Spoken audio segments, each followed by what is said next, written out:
in high definition.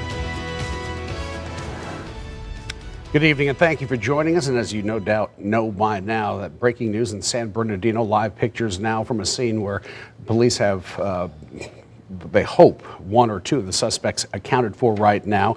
3 people fleeing a building in San Bernardino early after a mass shooting that claimed 14 lives and injured 14 others. And they have not said whether, again, those suspects dead or alive, but just from the video that we're able to see, again, live from that scene, it would appear that at least 2 of them perhaps are deceased. Right now, members of Congress are talking about this tragedy. Many of them, of course, offering their condolences in what seems to be far too many of these mass shootings. Christine Fazo has more.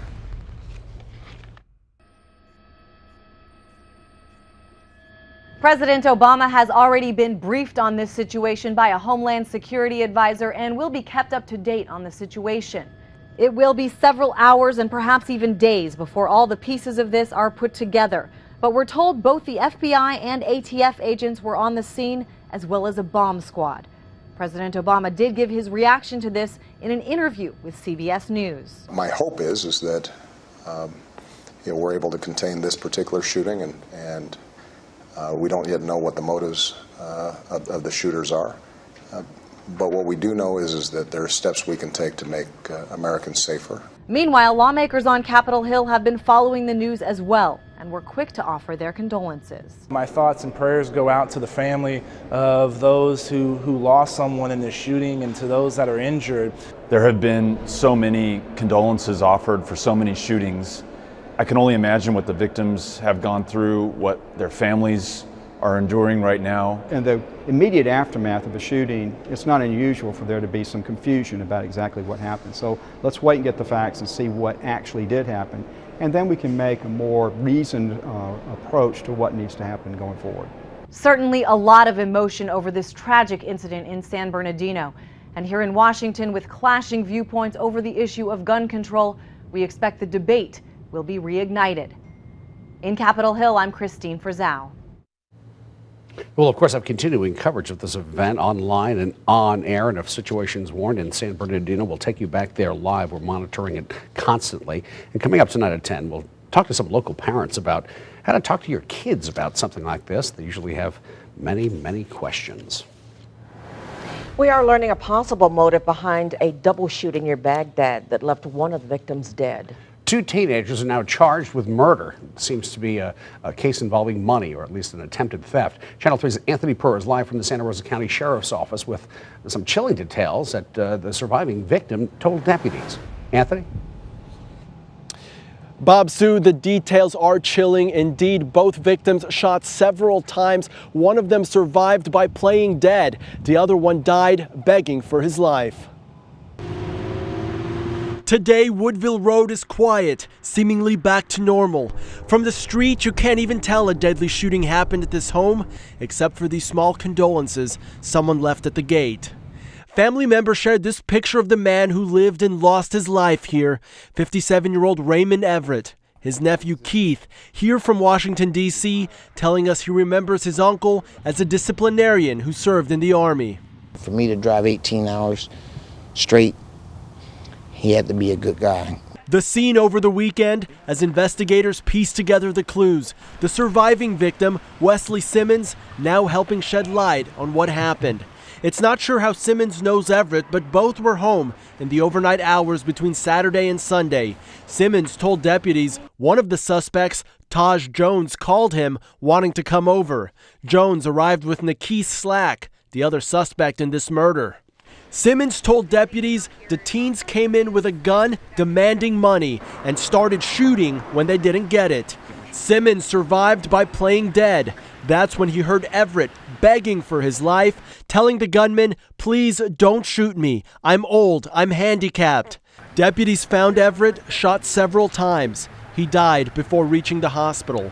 Both of the victims have had run-ins with the law, but Keith pointing out he spoke with his uncle Saturday night to talk about turning his life around. He's just proud that he was changing his life, going in the right direction. I don't look at him as a person that with skirmishes. I look at him as an uncle that when I was a child, he was there for me. So in this situation, I'm going to be here for him. And the victim's family members tonight telling me they're still in the process of making funeral arrangements. For now, reporting live in Santa Rosa County, Anthony Pura, Channel 3 News.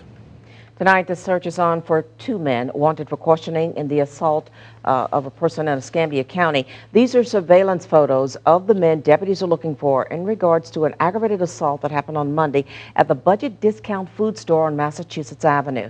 After leaving the store, the men took off in a vehicle that you're about to see here.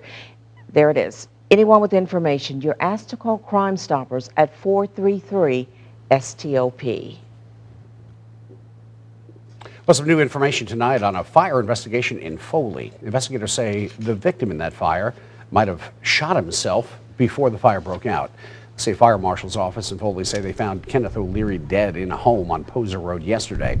During the investigation, they discovered O'Leary suffered a single gunshot wound to the head. Baldwin County deputies say he may have shot himself before setting his own home on fire.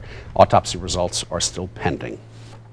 Tonight, an Escambia County man has been indicted in the murder of 2 men at a gas station. Terry Newkirk was indicted on 2 counts of premeditated murder in the deaths of Antron Moore and Antonio Bullard. Investigators say Newkirk shot the men last month as they sat in a car at the Raceway gas station at the intersection of Pace Boulevard and Palafox Street. Newkirk will be arraigned on December 10th. Another Escambia County man indicted for the murder of an infant. Christopher Harris indicted in the death of a 4-month-old. Investigators said the child had been left in his care over 2 days in May of this year. Autopsy results show the child died from blunt force trauma that caused a lacerated liver. His arraignment is scheduled for December 10th. The last of 3 defendants convicted of robbing a McDonald's has been sentenced to 12 years in prison. 20-year-old Trevor Smalls from Louisiana was sentenced today in Walton County. Investigators say Smalls and 2 other men, all from out of state, held up the McDonald's in Mossy Head in an attempt to fund their trip to Miami. Smalls served as the getaway driver while the other men went inside and demanded the cash.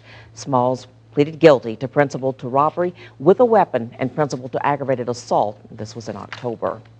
A local lawmaker wants to help pay the cost of law enforcement with money that's set aside for tourism marketing. Representative Matt Gates is pushing to change the rules on how that bed tax money can be spent. Right now, the law says it can only be used for purposes related to marketing. Well, he wants local governments to be able to use up to 10% of bed taxes to fund law enforcement agencies. We love tourism. We love tourists. It's great for our economy. Tourism creates jobs. But I don't think that local property taxpayers should have to pay 100% of this cost. Representative Gates is chairman of the House Finance and Tax Committee. He says getting the bed tax money for law enforcement is his, quote, laser focus. First warning weather, powered by Pensacola State College. The air is cooling down. We've got some cool overnight lows down in the 40s for you as we go county by county. Here's Okaloosa County with low 40s inland, mid 40s along the coastal zones. Pulling out Santa Rosa County, we've got Pace down to about 44, Navarre 45, Gulf Breeze with a low of 46. Escambia County, lows in the 40s too, Century 41. Cantonment 43 and Pensacola Beach in the mid to upper 40s there. Seen from the Dockside Cafe from earlier showing rain earlier this morning. We'll run that in time-lapse photography coming up. You can see little band here. We're likely to see dry weather though. That may be just some moisture in the skies. If anything, maybe just a few drops of rain, but the front has moved to the east. It's around Tallahassee, so that cold front has moved on and it's already starting to cool down with temperatures in the 50s across northwest Florida at this time. So as we head through the overnight hours, 40s, and then tomorrow, 50s through about midday. Clouds should start to break up around lunchtime or so. We'll get some sunshine and a high of 60. Okaloosa County honoring the first park ranger at Beasley Park. The message the plaque reveals not only about that ranger, but the history of the park.